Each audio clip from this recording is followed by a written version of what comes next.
Welcome aja. Oke, baik. Assalamualaikum warahmatullahi wabarakatuh. Selamat sore Pak Aditya. Selamat sore, Mbak Norma. Gimana Pak kabarnya? Sudah lama tidak bersua. Alhamdulillah sehat. Sehat-sehat ya Pak ya. Alhamdulillah, betul sekali. Gimana Mbak Norma, Kayaknya sehat lagi juga ya? vakum. Ya, Sehat, oke. Alhamdulillah. Kemana aja Pak vakum? Em, lagi mencoba untuk fokus ke internal dulu deh. Kayaknya internal banyak yang butuh diperbaiki gitu ya. Mau nggak mau, suka nggak suka, saya ini kan ditugaskan di sini kan untuk memperbaiki. Bukan memperbaiki ya, lebih tepatnya saya diberi amanah untuk bekerja di instansi, jadi saya lebih fokus dulu di instansi deh. Kayaknya itu yang lagi saya ini fokuskan itu. Oke, siap. Soalnya banyak yang nanya Pak. Yang nanyanya ke saya. Ya nggak Oke, apa-apa baik karena Pak. ya terus terang kan ada dua pilihan. Saya harus memilih mana yang menjadi prioritas saya dulu karena saya melihat di luar kan teman-teman sudah banyak tuh yang bisa menghandle, sedangkan di ini saya sendiri tidak ada gitu. Jadi ya mohon waktunya lah gitu.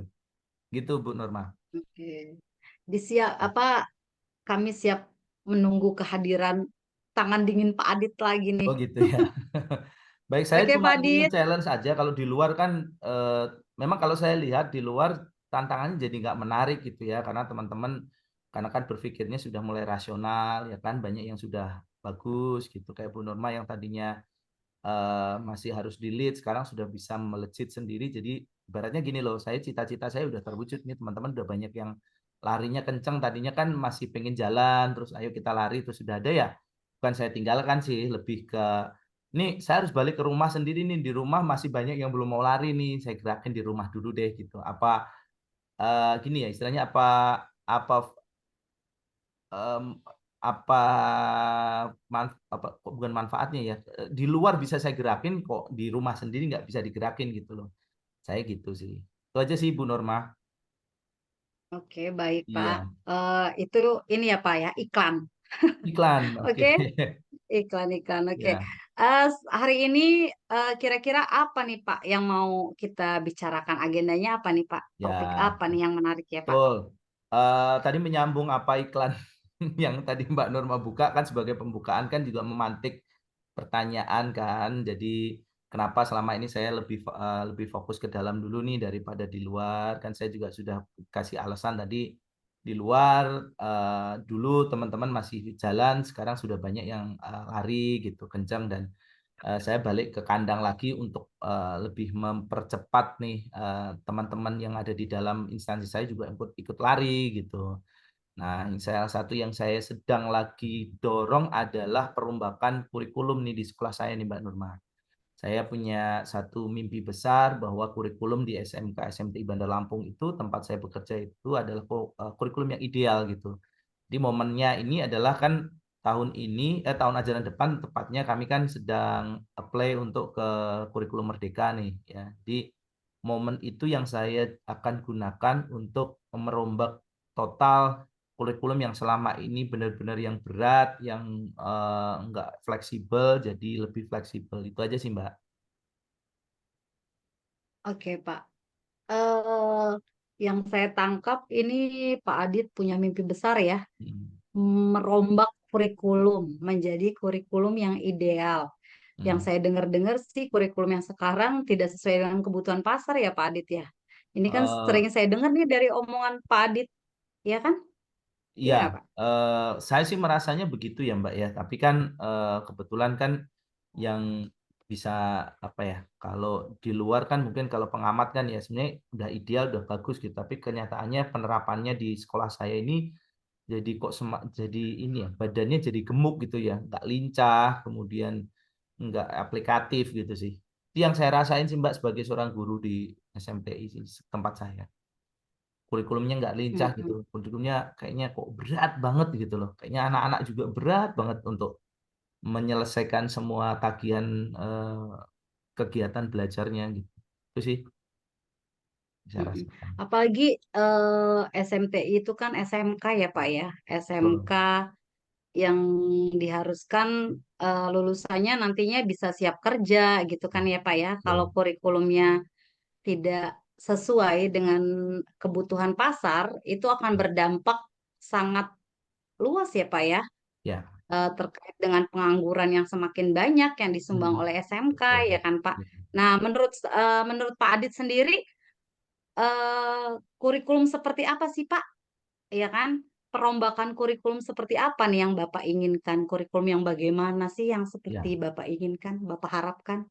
Ya, jadi gini Bu, kan kalau di SMK itu kan kita ini sama-sama di SMK ya kan, kita ada 3 rumpun pelajaran besar ya, ada normatif, adaptif, produktif ya. Nah, kalau saya lihat, ini aplikasi yang saya lihat di sekolah saya ya Bu ya, saya nggak tahu kalau mungkin di tempat Bu Norma seperti apa, atau di tempat teman-teman yang lain seperti apa. Kalau saya lihat itu mereka itu seperti berdiri sendiri-sendiri gitu loh. Ya yang PPKN yang ngajar PPKN, yang Penjas ngajar Penjas, bahasa Indonesia yang ngajar bahasa Indonesia gitu. Kemudian yang adaptif juga fisika, kimia, biologi itu mereka belajar sendiri-sendiri sesuai dengan tuntutan kurikulum yang ada gitu ya. Capaian pembelajarannya hanya sesuai dengan yang ada di kurikulum gitu ya. Terus produktifnya juga kayak gitu loh. Jadi akhirnya apa? Jadi siswa itu seolah-olah belajar satu mata pelajaran, sorry, dia belajar 10 mata pelajaran ya dia harus menghafalkan 10 teori dan materi gitu loh Bu. Jadi akhirnya kan siswa, apalagi kan kondisi SMK ini kan rata-rata memang kemampuan secara akademisnya sangat kurang ya, berbeda dengan kalau yang jenjang lain ya. Nah ini kan akan jadi beban gitu loh maksud saya. Jadi akhirnya anak-anak itu banyak menghafal, banyak berteori, tapi waktunya dia untuk belajar praktikal, untuk mengasah skillnya itu kurang, sehingga ketika lulus mereka itu ya eh, ya itu tadi Bu, nggak siap bekerja, bukan sebenarnya nggak terampil, dia ini masih ada satu keraguan gitu loh untuk bekerja gitu. Nah, saya mencita-citakan atau berharap itu kurikulum itu kita itu ketika belajar satu itu kita juga bisa belajar yang lain gitu. Atau kalau enggak nih, contohnya saya sebagai guru olahraga, saya ngajar olahraga itu juga bisa berguna untuk pelajaran yang lain. Contoh kalau di tempat saya itu kan ada yang namanya proses titrasi itu, titrasi.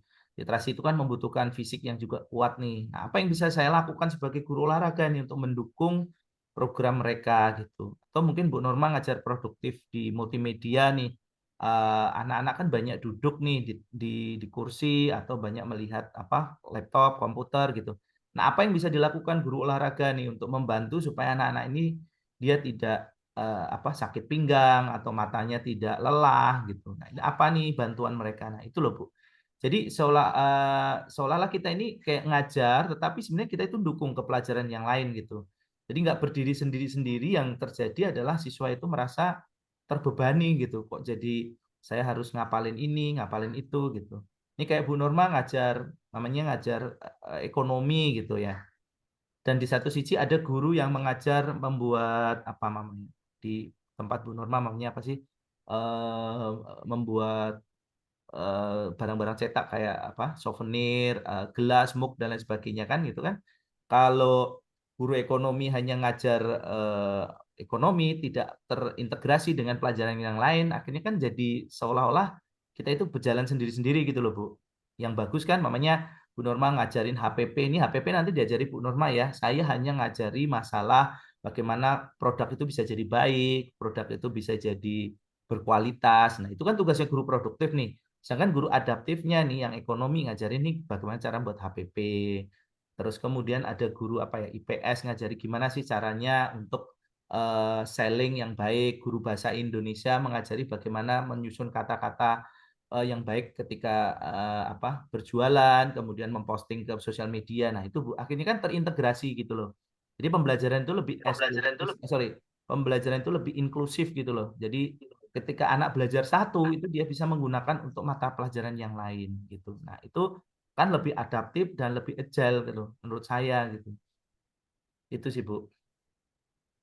Oke, jadi yang bisa saya tangkap ini guru mapel asik ya Pak ya dengan zonanya Hmm, masing-masing, mereka betul. mencoba mengajar materinya masing-masing, asal materi saya kelar gitu ya Pak. Ya, Saya nggak peduli deh dengan mata hmm, pelajaran lain, yang penting mata pelajaran saya sudah selesai gitu kan ya Pak. Terus menurut Bapak lagi SMK itu kan lebih mengedepankan praktis ya, harusnya banyak prakteknya ya ya, Pak ya, betul karena sekali. lulusan kita itu diharapkan bisa siap kerja, siap berwirausaha, siap bersaing di dunia kerja. Tapi pada kenyataannya malah setiap guru itu masing-masing eh, mencekoki mereka dengan hafalan-hafalan ya Pak ya. Ya, Dengan hafalan-hafalan, tidak adanya integrasi antar guru mapel, sehingga mungkin murid-muridnya, siswanya malah kebingungan, ngapain sih saya belajar ini, apa sih gunanya di dunia real, dunia nyata gitu ya Pak ya. ya, Mungkin betul kalau sekali. dikaitkan, mungkin kalau dikaitkan, diintegrasikan, mungkin mereka akan lebih memahami. Pembelajaran akan lebih bermakna mungkin ya Pak. Ya, Apa fungsinya ekonomi ketika hmm, saya belajar kewirausahaan? Apa fungsinya olahraga ketika saya belajar yang lain gitu ya Pak ya, ya. Nah, menurut Bapak nih, sebenarnya mimpi Bapak itu besar sekali loh Pak, mengintegrasikan, merombak kurikulum ya Pak. Berarti ini betul. bukan hanya di sekolah Pak nantinya Pak. Bisa ke nasional nih kalau misalnya sudah merombak Ya, kurikulum nih Pak. Apalagi Bapak di bawah naungan Kemenprin ya Pak ya. betul Bu. Sekolah saya kan Iya kan, kebetulan benar di kan? bawah Kemenperin. Ya, ya ini kan harapannya kan Saya tertarik. Mm-mm. ya. Jadi saya harapannya sih ini bisa jadi satu role model gitu ya. Kan kita nggak bisa bicara besar dulu nih. Kita coba eh, apa apa namanya inkubasi nih program ini bagus nggak gitu. Kalau udah oke, kemudian benar-benar aja ya, mungkin kita akan uji cobakan di em, skop yang kecil dulu nih di sekolah-sekolah di bawah Kementerian Perindustrian dulu nih. Kalau memang oke ya, monggo aja sih mau dipakai diadopsi secara nasional silahkan gitu. Wah, keren Pak. Nah, saya tertarik strateginya nih Pak. Kira-kira Hmm. strategi awalnya, langkah awalnya itu gimana nih Pak? Mulainya dari mana nih Pak? Kalau merombak kurikulum seperti Ya, itu Pak. ini terus terang Bu Norma, saya sudah kumpul, ada beberapa, saya buat tim kecil dulu, saya sudah diskusi dengan kepala sekolah, Pak, kita nggak bisa langsung pakai tim besar, karena ya, saya yakin pasti akan ada penolakan dan ada pandangan-pandangan yang lain gitu. Yang saya kunci pertama adalah pimpinan dulu nih Bu Norma. Ya, pimpinan mendukung 100%, mendukung penuh langkah kita. Setelah itu saya izin ke beliau untuk membuat satu tim gitu, di tim kecil yang isinya adalah kebetulan kaprodi dan kaprodinya ini kebetulan juga eh, orangnya open minded sih, cuma wakakurnya memang agak sedikit berbeda ya gitu, pola pikirnya masih berbeda. Nah, saya belum libatkan itu, saya beranikan diri untuk izin sorry, eh, kaprodinya yang saya undang gitu, yang saya ajak, saya engage, dan ada satu guru lagi yang menurut saya juga memang punya pemikiran yang positif. Kita buat satu tim kecil dulu, tim kecil dulu nih Bu Norma gitu. Terus atas izin kepala sekolah itu rencananya besok di sela-sela libur Hari Buruh Nasional itu kan tanggal 1 Mei, itu saya mau meeting nih, meeting kecil dulu nih ke dengan tim itu gitu untuk merumuskan mimpi besar nih, kita mau apa dulu nih, cita-cita besarnya yang mau apa, terus nanti kita siapin kerangka-kerangka kerjanya mau seperti apa, terus nanti terakhir sampai ke pendistribusian mata mata pelajaran itu, mata pelajarannya seperti apa, terus cara penyajiannya seperti apa, terus koneksi antar mata pelajarannya nanti harus dibuat seperti apa, dan sampai nanti nyusun ke guru itu harus ngapain gitu, dan guru-guru mana yang akan kita libatkan dulu, terus bila mana kalau ada guru-guru yang menolak apa yang harus kita lakukan, itu nanti ke sana sih Bu. Itu prosesnya panjang banget Bu Norma, tapi ya mudah-mudahan sih bisa kelar ya sebelum tahun ajaran baru gitu. Wah, keren Pak. Keren banget ini strateginya. Saya sudah bisa membayangkan sih ya Pak ya. Membayangkan Ya. betapa sulitnya sih Pak ya. Tapi saya yakin sih Bapak seorang Pak Aditya yang menurut saya eh, dari dulu, Pak Aditya kan saya kenal dari dulu ya. Kami jalan selangkah, Pak Adit itu 1.000 langkah. Saya yakin dengan strategi sesulit apapun yang saya bayangkan kali ini, saya yakin Bapak bisa pasti. Bapak bisa. Kemudian, tadi strateginya ya sudah dijelaskan ya, Pak. Jadi kita pegang pimpinannya dulu, kemudian buat teamwork, tim kerja, baru kita, turunkan ke guru-guru mapel gitu ya, Pak, ya. Itu Ya, sudah baik sih, betul. Pak, menurut saya. Pokoknya kalau misalnya pimpinan sudah mendukung, saya rasa semua akan menjadi mudah sih, karena Betul, betul. saya yakin semua itu apa kata pimpinan sih kalau menurut Ya, saya ya, Pak, ya. betul. Nah, menurut saya, Pak menurut Bapak, eee, rencana aksinya kapan nih, Pak, mau dilakuin, Pak? Ya, jadi Rencana aksi ya, jadi gini Bu Norma, kan kita ini kan berkejaran dengan waktu ya. Bulan Juli besok kan sudah mulai tahun ajaran baru gitu, dan harapannya kurikulum ini juga sudah mulai mau jalan. Ini kan kita sudah bulan Mei, jadi ada waktu sekitar 2 bulan kita akan progres kerja ya secepat mungkin. Jadi tanggal 1 Mei besok itu akan jadi satu momentum yang besar untuk kita ketemu, menyamakan persepsi ini Bu. Pimpinan kepala sekolah sudah ada mimpi ya. Saya coba tangkap mimpi itu dan saya bawa ke satu meeting kecil lah bersama tim gitu. Jadi 1 Mei besok, dan nanti mungkin dalam 1 bulan kita coba ini Bu, apa, sambil kan saya selesaiin program CPP dulu, nanti sambil kita memetakan nih jalan-jalan, peta jalannya yang akan kita lakukan gitu. Mudah-mudahan nanti di akhir Mei sudah ketemu frameworknya gitu. Juni setelah selesai apa, ujian semester dan lain sebagainya, dan persiapan untuk apa, implementasi kurikulum Merdeka ini, sekolah kita sudah bisa presentasi nih di hadapan guru-guru yang lain gitu. Nah itu sih Bu, target saya di Juli kita sudah mulai agak bisa jalan program ini gitu. Walaupun mungkin masih bisa dikatakan 75% lah gitu, belum 100% full. Itu Bu. Oke, baik Pak, yang bisa saya tangkap ini 1 Mei ya Pak, dimulai Ya. dari 1 Mei besok, kemudian 1 bulan ke depan menyusun framework, kemudian, baru mulai dijalankan ya Pak ya, turun ke tiap-tiap guru mapel. Betul. Nah, bagaimana nih kira-kira Pak Adit untuk memastikan bahwa memang program ini, memang strategi yang sudah dibuat oleh Bapak, rencana aksi yang sudah dibuat oleh Bapak ini bisa berjalan dengan baik nih, kira-kira apa nih Pak? Bagaimana?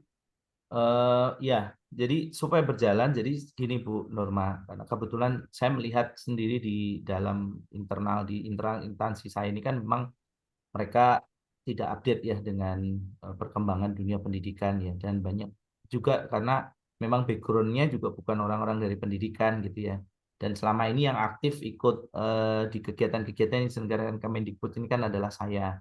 Itu artinya saya bisa memastikan bahwa apapun yang saya sampaikan nanti itu ada bukan sebagai keniscayaan, setidaknya saya masih bisa defense di hadapan mereka gitu. Ketika program ini dikritik, program ini apa ya, dipentahkan atau dipatahkan gitu, saya masih bisa defense karena selama ini kan yang aktif eh, aktif untuk apa ya, istilahnya aktif untuk berkegiatan di luar dan bersama dengan teman-teman di Kemendikbud itu kan kebetulan baru saya gitu ya. Jadi artinya mudah-mudahan sih ini jadi satu satu titik kuat kami untuk bisa meyakinkan teman-teman yang lain untuk bisa ikut gitu. Dan saya juga melihat memang proporsi teman-teman yang muda ya, artinya di bawah 35 tahun ini kan sudah banyak ya. Termasuk kemarin terakhir kita juga ada apa, ASN yang baru masuk gitu ya. Itu jadi semacam apa ya, suntikan semangat barulah untuk kita yakinkan bisa untuk program ini berjalan gitu.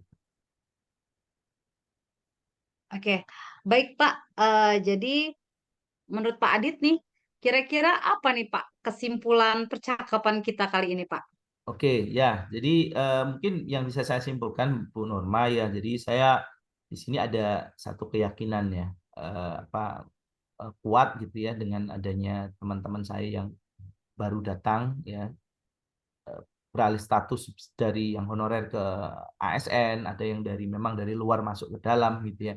Dan rata-rata juga anak-anaknya progresif ya. Saya sih berharap kurikulum di tempat saya ini bisa bisa dirubah lah gitu. Dan saya juga menyimpulkan bahwa saya punya keniscayaan yang kuat ya dengan beberapa tadi juga bukan hanya asal menyebutkan saja, tetapi juga ada dasar-dasarnya yang bisa saya gunakan untuk membantu saya mewujudkan program yang saya cita-citakan ini, Bu. Itu, Bu. Oke, baik Pak. Programnya sudah baik, strateginya Hmm. sudah tepat. Menurut saya rencana aksinya juga sudah tersusun dengan Hmm. baik. Tadi kemudian Bapak juga sudah bisa memastikan bahwa program ini bisa berjalan dengan baik, dengan aset-aset baru ya Pak ya, dengan Betul. wajah-wajah baru Ya. yang baru datang nih, dengan progres-progres mereka, dengan keaktifan mereka. Saya tunggu nih Pak kabar baiknya. Baik. Berarti kapan nih kira-kira Tahun saya ajaran bisa baru kan? dapat kabar baiknya Pak dari Bapak? Di tahun ajaran baru semester depan berarti. Kita mudah-mudahan sih. Tahun Kita ajaran lihat. baru di semester depan ya Pak. Betul, Saya betul, tunggu Bu. progresnya. Kapan lagi nanti kita ketemu? Nanti saya coba tanya progresnya. Mungkin nanti kalau Bapak bisa mengimplementasikan semua nih, SMK Negeri 1 bisa niru nih. Siap. Niru Ya. apa yang sudah Bapak Aditya inisiasi di sekolahnya, mungkin bisa saya tiru. Ya, Mungkin dimulai dari kelas terkecil saya tadi Pak, betul. lanjut ke yang lebih besar. Mungkin seperti itu saja Pak Mudah-mudahan, Bu. Aditya. Amin. Terima kasih banyak atas waktunya, atas insight-insight barunya, atas pengalamannya, atas hal-hal baru yang sudah dibagikan.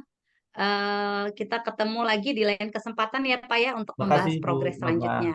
Ya, Terima kasih. sama-sama. Wassalamualaikum warahmatullahi wabarakatuh, Pak. Waalaikumsalam warahmatullahi wabarakatuh. Terima kasih, Bu Norma.